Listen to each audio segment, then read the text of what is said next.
katsaka amin'ny fotoana rehetra.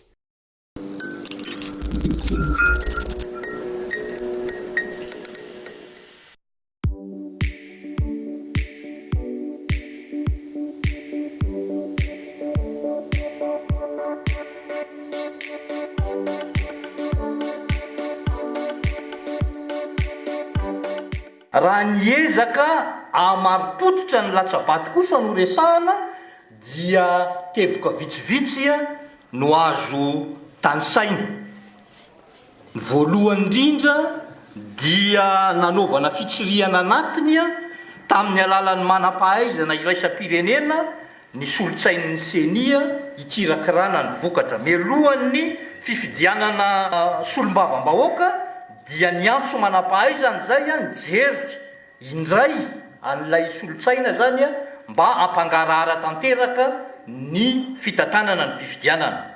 Ny faharoa dia naraha maso akaiky ny asan'ireo ratsamangaika ny seny ary nosaziana zany izay nany sambany tamin'ity fifidianana solombavam-bahoaka ity no nisy zany hoe mpitsiratsira fifidianana niditra-pondro zany. Dia navoaka ampahibe maso tamin'ny alalan'ny fampisehoana mivantana teto amin'ny Fohibe, fa ihany koa tamin'ny alalan'ny radio sy ny televiziona nasionaly ary tamin'ny alalan'ny internety ny fikarakarana ny fironana sy ny fikarakarana ny voka-pifidianana. Dia nisy ihany koa ireo fampitoviana ny fitanana soratra avy any amin'ireo kandida mba ahafahana manamarina na tsia teto anivon'ny Fohibe, io le hoe confrontation. Toe-javatra roa no azo resahana manodidina ny fangarahana ny zotra-pifidianana. Voalohany nomena bahana be dia be ny mpifidy, anara-maso sy anamarina ny anarany ao amin'ny lisy-pifidianana.